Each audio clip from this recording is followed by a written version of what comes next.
Amasan Molnomian stories and accounts in the Zosi na buwan sa amin kahin lim chikit ove.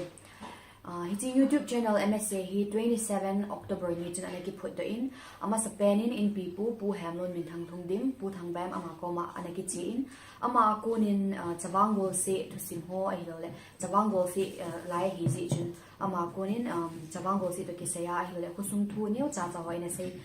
ina sei ovin tu hin chi ang ki bolo na pi pen hi molnom khusunga story so ai lekin ho it ma zo si hoi cover bolding de na ang ki bol hi in ai hin apoi mo pe na avezol si he du chu e khusung thu simu hi apoi mo pe na e he du chu akidei sein hi si chun to ai molnom khu pi thu sim he na dinga source hoi pe na neu molnom ho sapu Kuki Thanghem MC Lhungdim Kuki ama achate gupla alhum pen zawan pa pu Holkholun Lhungdim ama koma hin tun ha khulai leng iga khulai leng ovin ama hin molnom khopi thusim ho hi hanlang ama thusim ho hi hanlang apa thusim ho hi zongwe ama het dan ama sai ra kuna thusim chu tun hai na ngai ha diwa he ama satain je molnom ko unke sabdan le masanga molnom ko chendan ho sei thedinga komjin masatain patin kathang vain chule hichi vain bol ho chunga masatain ki pathu sei nei molnom thu sim hi sei dule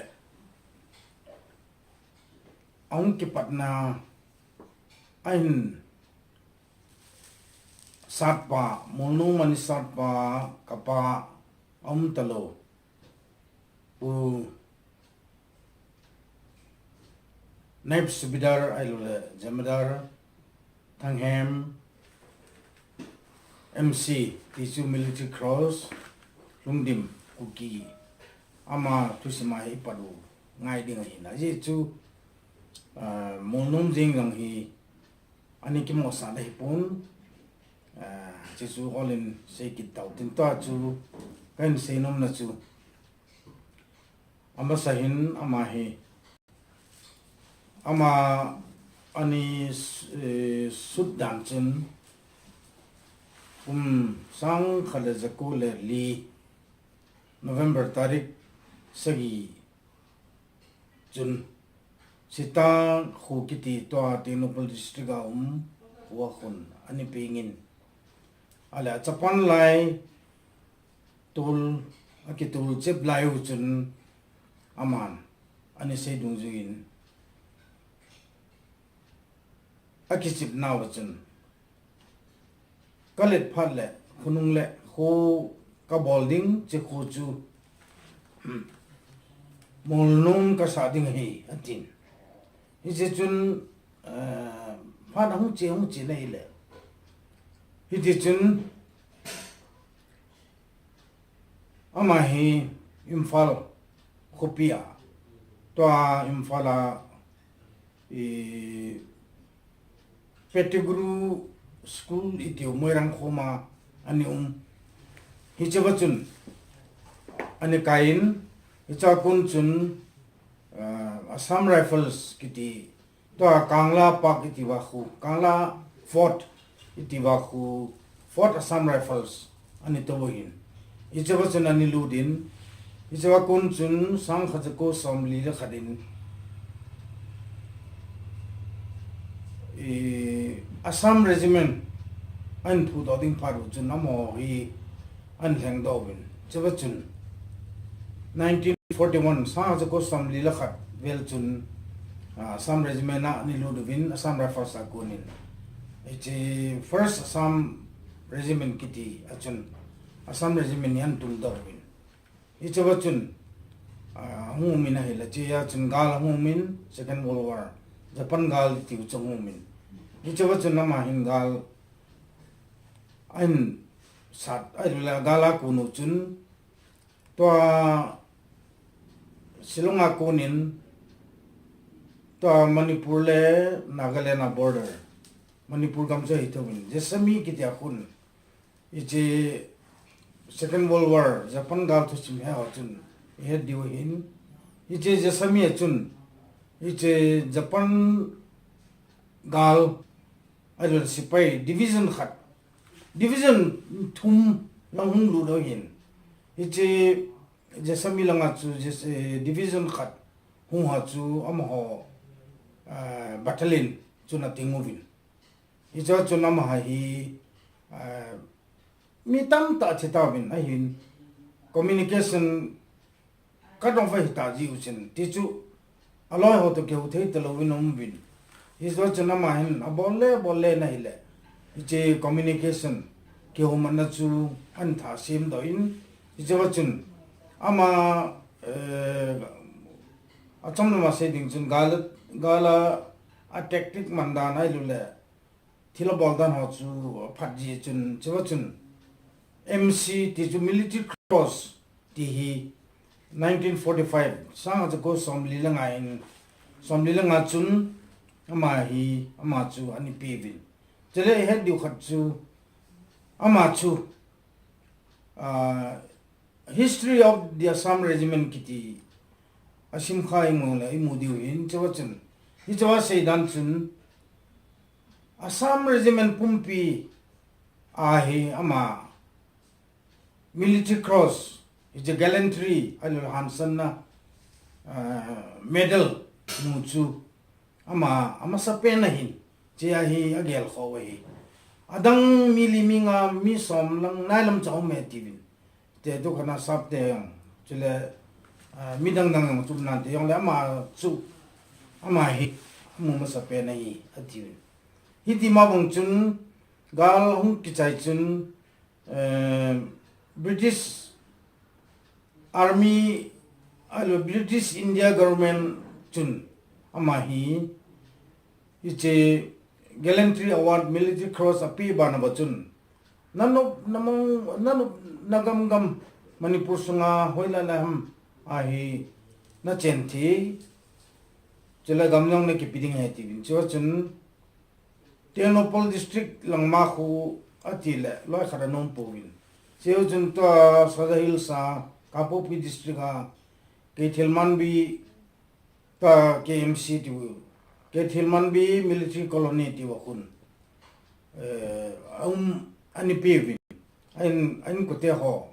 ain ko lo ko ho chonum povin a ye chu kitimaile ipui pa chen kha lo tiso dia da thung di mo ti te khulangama kichang khalo ati uchen hilang hai na hungin aman chebahin chimun mi pu pa khwang hokip chele pu mang tong chele pu ngam khlun hokip ti la pai amo lam kai nain iche Molnom Vangkho hi te sing te akonin aga thum dawin sa ga thadwin jawa chun Molnom Vangkho hi an sa dawin ye chun jawa chun 19 sang ga ko le som lilanga ahung pod do chun aman som lilanga kichai kun le som lilagup kum bel chun to hilanga gelmul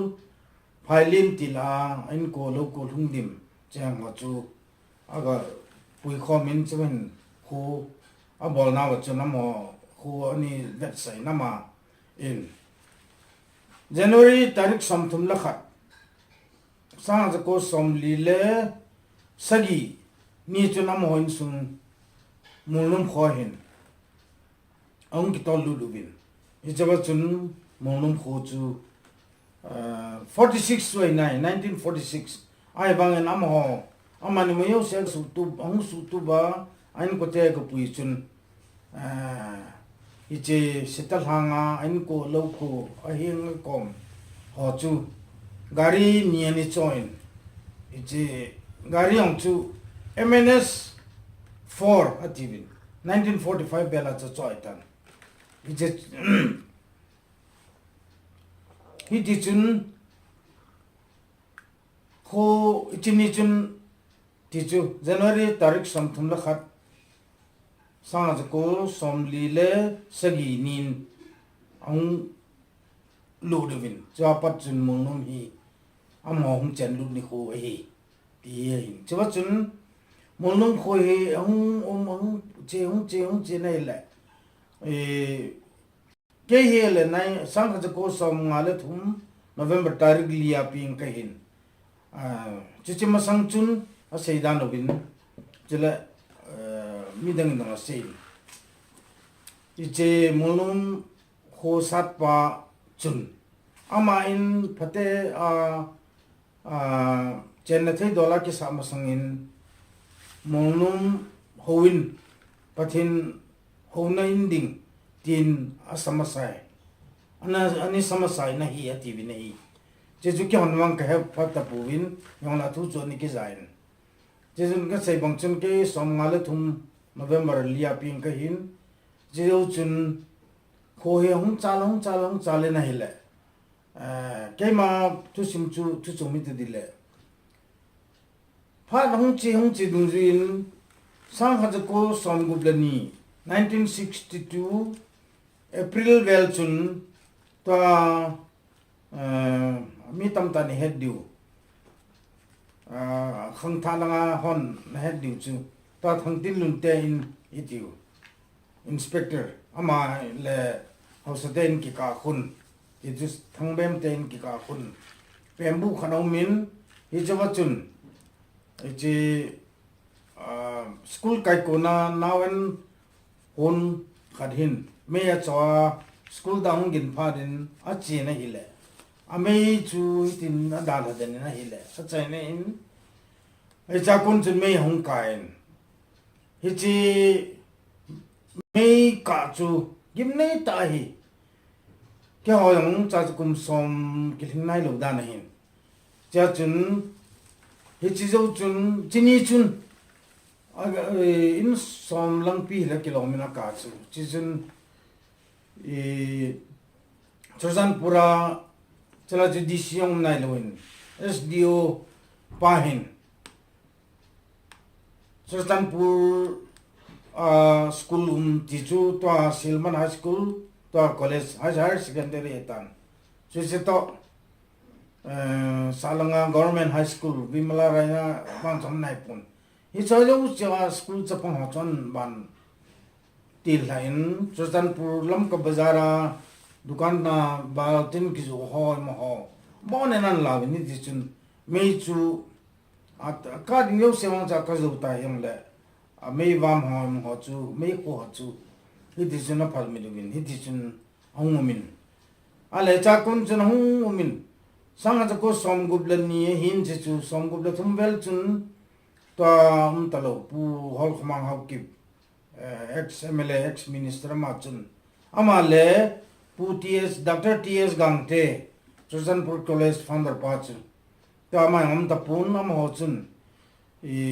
to Gandhi Memorial High School dikho ani Phutdoh chele chaka I had chelai ta chu he diu khat chu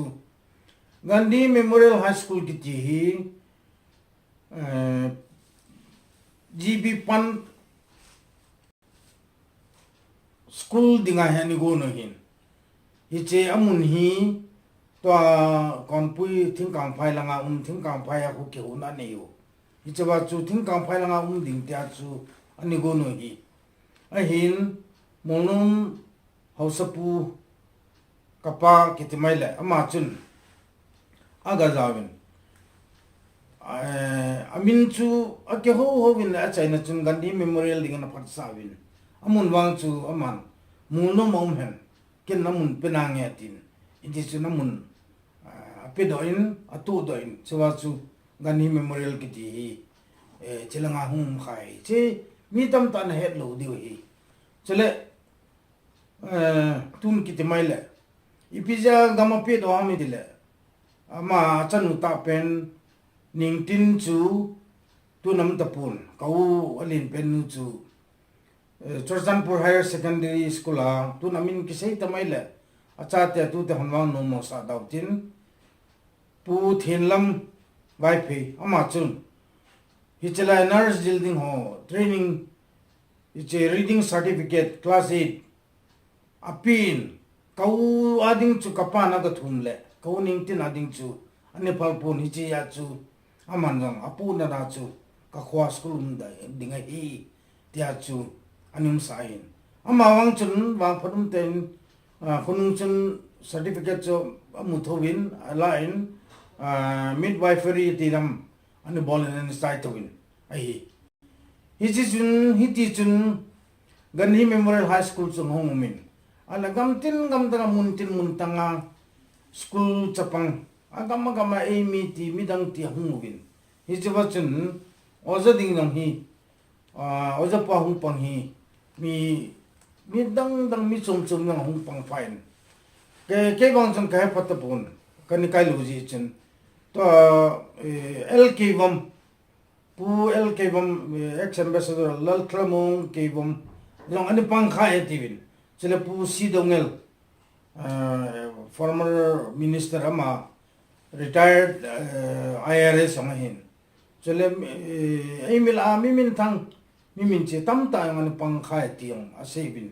muyang loi khabang chiken nang kamuna hi ti chun hung min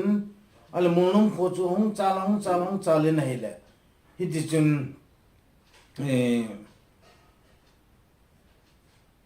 sanga ko som gubel chun chalai chun mission ti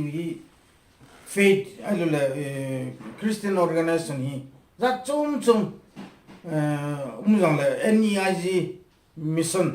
Northeast India General Mission kiti achunani ki kai khomin hi cha chu mar jong lusei jong paitai jong cha chu ki kai khomin teto khana ka gel do khat chu competitive conference lehin mun chom mi hongji ni ti chun in khana hin ade den house te in bang chun ka het khelo le in mi ani pi ni chun mi zakhanai lam thungin chalai chu kem kisa ki tium dai lo hin ai na chu thunga cha chu ai an nei ten ne la cha pu da chu ki vai homa cha chu an ani ki ne ta chu thungo hin hi di chun hung chi na hile hi chi ka sai bang chu 1960 kum sang kha ko som kum chun hi chi Manipura Christianity pathin tu hulu kum samang chu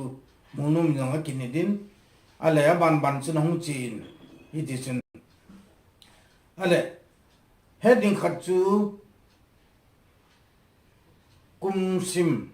sanga ko somsagilani 1972 chun Manipur general election homin hi chi general election ti chu chama sangam chun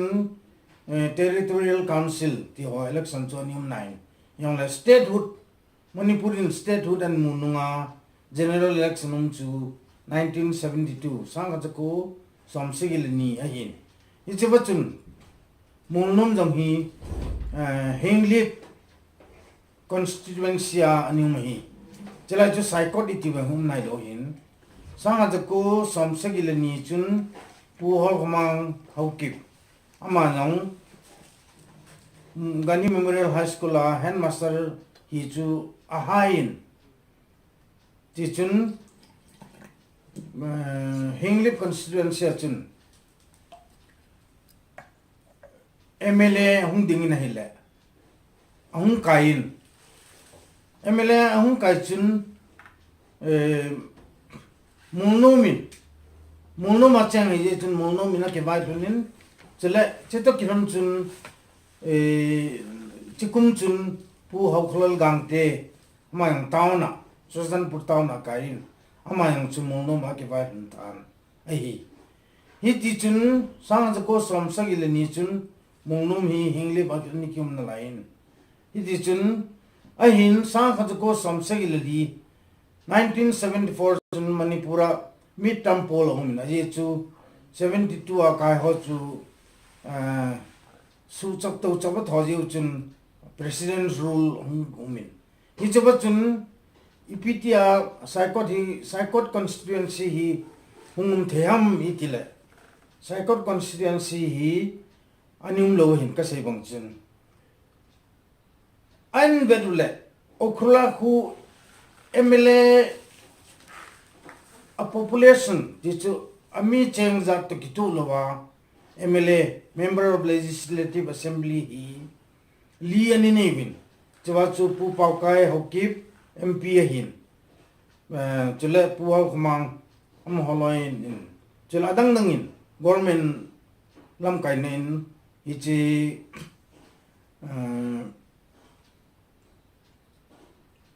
okhla MLA kota khatchu sit khatchu constituency khatchu Churachandpura ain henglu devin hi chawachun aminding hi dampi tidinga ani gonu hin ai wangin hitim ke sei tamel puding lin politics hat joy tidam ama thep joy tidam ama hat ji chun timai utin Saikot constituency kitin echi Saikot constituency kiti chu chaplaba hoilang nang hama ho bai che chu ani gonu ahi ale khununga puhol khmangina seidan chun ke goma sein ta talo puhol khmang ex minister ama chuna sein holun napa dinga kani gonu hetin napa tisu Kapa Thanghem MC chu ipidenum itile napa chun napa hin hokip ho tamta MP tata MLA tata ani ki thopin ho seidan hele tulai seidan hele asa khawo ni puin ani ha panja chu ama gel khona chu Saikot hi ama ho adida ama nak kai thine dinga chu kani go no hi atin ahin ama chu ani gon thowin Kapa chu ai na man kai kate tai le khati man kai potin Holkholun Lhungdim Molnom Vangkho mama ama chu DM college a khu demonstrator two line demonstrator ti hi tapun chlai chu lecturer his a blow ai wanga chu ti chu MA chailu ja chu lecturer kiti thailo a kiti lo hin am ho chu hi ti chuna ma chu a seden di chuna ma chu ani kain 74 election chun hi ti chun 1974 chun kum sang ha ko somsegi li chun Molnomin MLA ni ani kinai khatsu seibang chun pu hol khmang 74 chun ani venan tani na ding in akain pu pangul kho chu first time ding in Saikot akain kizam thalin thumbe wang akain ma jule tilkidang ta khatsu Molnom West High School benga khu amani injong kizam na lai je chun isenom chu Molnomin chi chun chakum chun MLA ni kinin abani nang kinin a hin tu hin pual khmangin kingkina kho bolwin chum min cheng tan ain ko te bang cha cheng nain ain mundongom na lai nei hi ti chun kan senom chu phanang chi na hile pangul kho thumbe kainuin kum sim sang khat jako somko 1990 chun Saikot constituency hin ke loipa tien hokip ngam khujang hokip ama hemati janga chenga hin Saikot hin ong dingin ale hichikum chun ke hi kaloi hi chun kamoda la theipun je chun ke hi amalanga kapan ji chun kan ko te ho lungdim ho tam tan dang itha no movin bo no mun ala chala a kyo de povin adi ta sei dingin hi ti chun 1990 election chun Molnomi ke ni kisuin kan sinom na ji chu hija ko na chu Molnoma hi khat ke ho na yong talo phungla chang thu yong ki sei da chu hi da sei dinga chu ngamjang tien ho ki mi loi nu khau mi loi ti ke chun kan sei chu election a hi adi pangul khau nang kum veitum kai dan ama a ball thei tamin tin a ball dong tamin tin amit mo na a ball khil jong a hin la lang tam ta ding hi che chun loi party an ho kip chu chance pe the hi ka ti hin chong le khosunga ka sei chu atam dong dong a gel do diu ka ing chain ti an ho kip anop la kain tin anop la ngul khau chu kai tan te a je chu amani hi election result asozo zo apana mulno ma talo diu hin aye zo pangul khoyong imfala chengai ta tian ho ki dong mulno ma cheng lo di hin je june hon boi pp po te ka ti chu election zo akai nong hin election ki chai le athu hi ki chai sau te aye chu e ho chu tian ho ki supporter hian lang mul kho supporter hiang le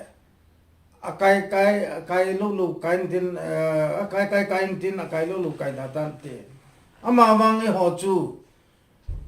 e ho khang ki cha yong le idam wa le sa te I tu te mu no ma dan ding je chen e hon kina ki sau ki tu man thu I sei lo diu hi ka tin ai wang chu mi pi anom pu je chun ka sei bang chun molnom khosong hin kuchimi khachimi ti phungla chang chu thamkhat a gise gingin hiti lai chung chala ta chun ke hi molnom jut club president ani veina lang ka hin tamni na lang so chun kaloi ho ka ko khomi molnom jut club member ho chu khoi dai ji chole di lo ding hi je chun I hon khusunga kisu lipna che tu na ding khari gol ni he tin cho chun chawang gol se ki ti pai ken idea chu kan khen do kan pa do hi chelai chun to talo gani memorial high school oja ne pang opu on khomang loi in chele adang da tame di da ma to ko hem ke ho ka ki thu ba tu tun bonin gel do te yang dan Icha ko na chu chawang gol se ki ti chu ki bola gol no mo mo ngam ki bol ya je chu iche to I haru bangin chawang gol se ki tia chu nunga gol hang pang lo nupi upa de apte lang ho hi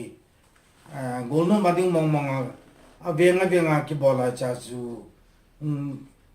ki chi ma ita chu sapon ki sele khusung atmosphere chu neutralize ki boris hisa ko nazmi ki mai ngala hobung ma ni hi kille hiso ji achu chawang gol si ki bola ko na chu to hi election sungin ki tu mo mi election ki chai la thu ki chai hita chu koi man khota pu na be se loi I had diu chu a people na background chu hin a hin to hin bol le lang khadin chawang gol se ong hi khusunga kinlin khadin omin yang chu thil khade a pha hi ye zo kho khadam kal se chu thil gol no biti dam khadi nei thi mong hi tun kol langa ai lo le in ko ho zola ai lo le paitala khun khodo poi ati Phutdoh poi ki ti chu festival ti na hin Phutdoh ti chu khusung su thing na festival alu la ku ti dam alu gol si ti la sports hin hi ti chu hin chita banga chu hung ki ne yong chu ka gel la pachom ka sain hi ti chu na hung chi na ile hi ha du bangin chawang gol si chu masangin hichi to ke ho chen na zayon beng tiu ahin ground khata new min hichi ground chu zayon public school ground na kitin his school mina chu national hydro hichi power station loktak project hokoma khu kaga thumba ama hon in pi win hichi chu kei gathum je mai pon school letter he ki ja ya chu in pu hin hichi thum na chun loipa dp hokip irs amang chu kapuin tu hin ba mana se la ma in ipuidan ba chuna sevin alo ama ja ke bol dan sin chiwang che hidi pul yang la chi chu thu chu ma hitan tun che hi ka se num chu hi chi ground na chun chawang gol se chula dang dang Thanghem memorial trophy tiu ipi phamani ki bolin khusunga gol no bima thilke ba tam tan ki bolin chibachun tu ahin tu hin pharong chi dungjuin che yaho sapu emlun min thang alias angbem la anun kulanga galang high school gamal konlanga kon iche kusunga dingin ground a bolowin iche wachun ramsey ground tinang asawin che hoile kusunga momo tan masazu football ground yanim lohin hiche jan public school ground na chani ki janga hin chele chaka la head ding khat chu sang kha chu somgo 1960 tivel a chu to tam ta ni hadiu mangjalin BS secretary pu in mun la kho football ground ani hin alen alin adung chu ka het khilul fit jani ja thumbal mai thein to kolvengi tiwlang chan khoi hin avayam khu alen alin hin hichwa khu AIIMS mission khompi ti ho kati ho chu chwa khoni ke mangji hin hiti chun ichimun chu ground ani kinai hin and planning a gel that imamani gel saudi mi ani umlo ti de main chi chun in munimani ki hobai la ground chu kichipna ground len tool ki ti chu ani kinai lo khai hi gel chu kan gelu vid ai wan ka gel do chun abai ge tan chi a chu tu di khai hi chelaka sei bang chun to molnoma in ka kum chun iche in ka ho chu a jing in khojet khobin molnom khusunga gam meilam iman kinai thing le chala thing ho to ma to ne kilan chala ma nan povin khojet khobe gam la ta hon dong bin chejun kho chu in za ham chu an kisa do ke de hi chuin to he le ni ha do bangin to lain kho a hin miang tam tan chule khala khadung ke aki ke tu jui tapun aki ke tu thi tapun ade den ho ma mi hung hi je chun che ke wang chun mi pi hin ai lo le ho bung lam kai hon gel the lang Christmas chu thu ka dai tan umtah program itu hi nikhat hi to ke sisile ise hobung itu hobin kimang khoman lang chabachun hile khusunga hi khalakhat ke tu na chule ki ke thim na chum che dem ti hin ai bangin le che dana hi hobung lam kai ho hin hobung lam kai zo ho hin thilhi ama groupies amiti dem loitum sim nahi ani num zovin apa nang mintin apa lo no mintin chu ken hi chu kalungel ka sei thu hin hi chan chu ka i khade hin ta chu apa len to hi molnom khusunga hi chi tamang i khat min chu pita MSA Molnomians stories and Molnomians stories and accounts kiti chu igela ile par hung chi dungju ya chu ai khana ile to tun lai tu se ho ma hi henai lo ai khalung tam ta yu mai te win to ka se la hi abat jong hinglal jong mai te hin che chu midang dang in belap thowin tin che chu ken ka her dan ka se chu amolnoma ping la dinga chu to hi sun la mi tam talo hi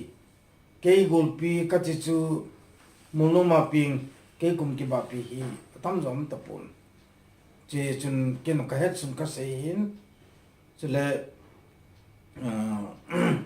Molnom ma hung chang lu da tam zon ne het diu khat chu Molnom moto theme it diu khat hi youth club holding hi hi chu ken kani bol hin ti chu Molnom for all for Molnom kiti hi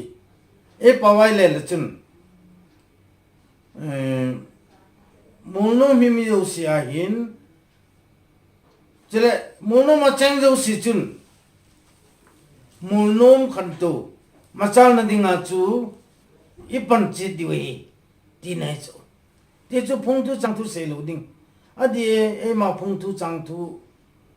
nang khu che ke khu che ti ama phunga ki se ni khom na beta ai ba nga chu Molnom ma chu I chen kal se chu Molnom for all for Molnom ding hi hoya ipidinga chi khanam til idea chu a founder chief I had ubungin Molnom ani Phutdoh person kenong ka pai aseina chun I had ubungin Eimi khote Eimi khwa cheng ho hi mi hi kihou ta cheng lo hi loi khadin jong ha jing long a khwa a phunum lo hi in pha ma sa num lo hi aji chu in pha ki sa tahan nang house pan ki chawoti ni le an paka building yong la da la di yo custom du ya cha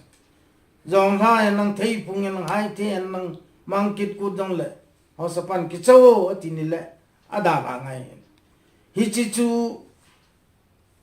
yo sapu Molnom kho ni Phutdoh person aseina chun aung cheng jo si chu ke hol ta na chen diu hi Molnom mi ka thina munding ai ta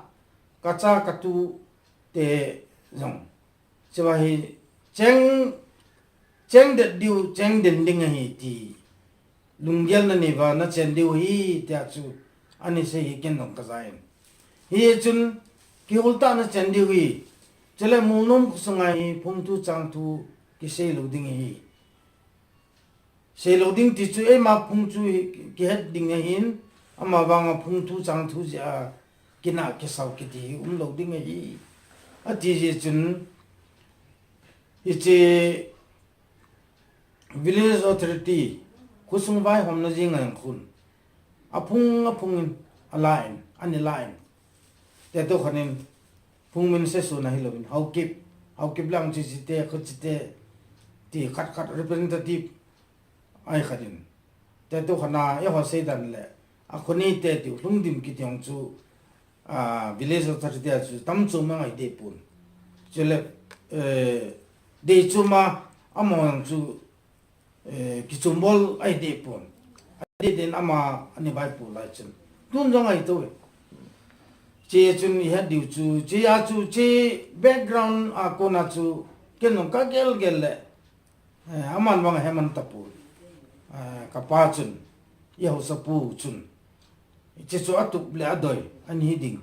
ka in sat ja chu Molnom for all for Molnom che givel se kit dile Molnom chu a cheng jo se ding hi khache phung ti lo ding chele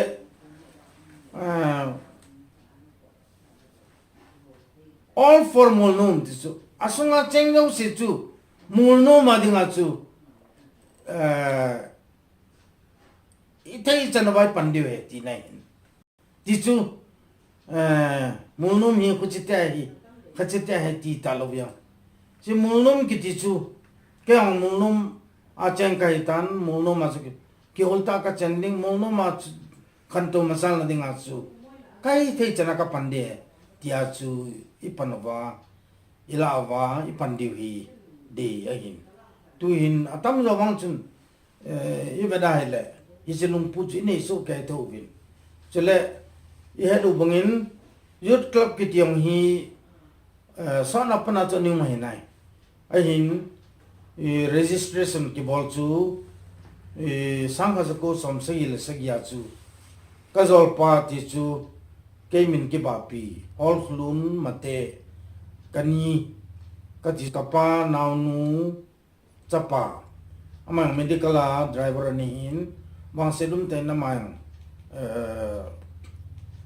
ji ne zo cha ni ne zo in amang am tapon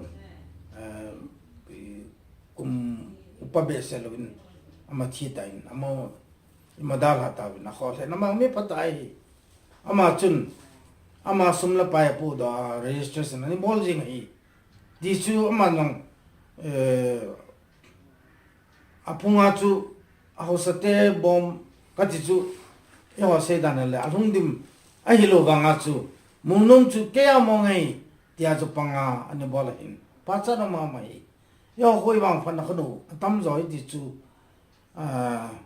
atam zo ni di chu no igel thivil hi chi chi pi jai gel thi hom ti igel gel le yo sapu founder chief chun cheta bang lungput ani chule cheta banga khu hen model village ti di hom chilai khang ading a chu ti ja chu ni won hiding ka ning chain chule he du bu bangin yo ko sungu mo hin lam lien ho hi lam pi ho hi len ta tan aniumen tun khodam ho tiute tu tha ong ke bolo mang ka ti pum khului ho chu i bada hele lam pi ne o cha cha hin khununga ke ti ke le the the a ke le thu hi lang khana chu Kapa hi ja ka se hi pun yo sapu chu tu lain sap pau in English in kisile well ahead of his time ti the ama kum monomi kum samgu balaitan kum samgu masanga tua navata chi di moding hoi ama na nimu pa eding ka ging chain hichi ama tablet chi yong tipo din pathin lu se a chan je ye chun aman jong se hichi galmu naum chun yo ka se history of some regiment di de kun ama hi bom helin asap khan ichi abil lang khat hi asusin permanently damaged satin tichu khoyang aja tapu atin ain jabang cha hipun bom hel chun asap khanai ai hen nama ong kizen damin bombaya aga kizenin chachun incident chu thil chu 1944 bel chu hin ka het khelo le ale khabu yong kanine u hin che chu tu hoi lang ge ka het tapun ain koi tabang amin hi wang sidum ten history of the Assam regiment achun tong hen kuki kitin thanghem ti ding su ka he go ru le thil hi the tapun ipiti ani khatbam mang ju ka pun ahin koi tabang Assam Regiment Center Happy Valley Silonga Chikha Mule Amo Library Information Center TV Kyang Chewachun it's a Brigadier Pandey Memorial Hostel Chewachun Boys Hostel chun kumkhat ka government it's chewachun it's a Amo Library chumhon Information Center TV chewachun alim yong lin tan tawin amalim ai chu ka sei bang chun Assam Regiment pumpia military cross muma sapena hi chun zana sangta bang cha pi chule kini mane yong le ama ahin lai chun nim ko an ko zibin aga chi zin che chun hi chi ba khun ale khabu chu na lain te tin ka ging chan tu lai Google zai mala ke hol bang chunum tu intin alu le publisher ho chun nei lai me te intin hi che was na ma gallantry award Hanson na award ti chu military cross amuna chu sei to bin che chu a hi sei bang chun aman ka sei nom chu hi chi bombin bom helin ase khai kharam chun ama hin ama ho company chu company tila chu mi hing do cho tam talo da no hi hi chi jasamia pat chun an puin ko hi ma khun ni hapta ding di ka zot betin ye chu ye di zo zo ka se iche Japan ho chu lekha budang ang se bin division tum hung ki tole bin lo khat chu eastern side khat khulanga hin barmala ko na chula lo khat chu hoi dal ma ko na india hung lo dei bin iza chu ka se banga chu hi che amo na penu chu jasamia chu hung lu do hin hi che hung lu do chu ki to hin amo dan cho lekha ba se dan chu ama chun phate chan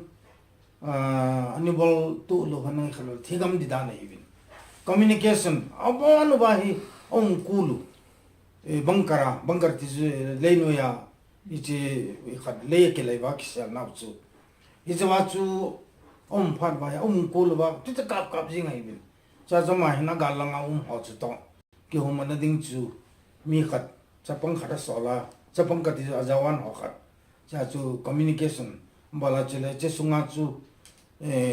chai ma ama lungthima ko na ti jeng tin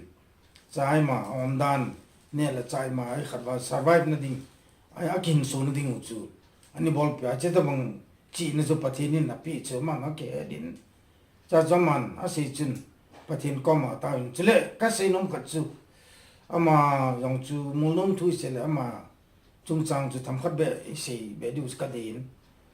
ama na se khat chun hi che bang kara ke sel khat chun ong kunu chun aloi pai ho hin sum ti chu amo tolop ding ma ding tam pi ta ho chu a ki hom thang jing be tin sa jana de isa gan ki po bin ama wang chana po hi ben kan ki po hi be tin hi che chu pi bible thu tong ka pun ama chun hi chi duam de po ti je chun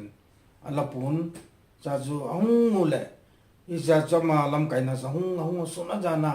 kan se nom chu ma hung ngai po mo ki zo dai po a je de ya japan hon ni ta cha kap jing hin hi chu la cha ma hung so cha hin hi chi kohima hung nu chun kohima chu he ru bongen japan gali ti nori sa hi kohima battle chu a se mang mo kai hin british on long a lekha bu sun na la ba khu ichi kohima battle khu one of the fiercest ha sat gen thi ha to tu namun penu win say win lekha bu loi khana khun second world war to simoni mudi win kohima la khu thing hoi mo ko chen de hin alim mu honoi mudi un to kohima a thing market ku mu ho khu ta lo hin che would my so jing hin cha chu mi yang tam thi cha chu chela chu ne su cha hin cha chu na ma na se chu pathin ni hui do po le nang pathin thu se ya ka ba de ti ani se na ma chu ke ho hi dang na lo te ka hin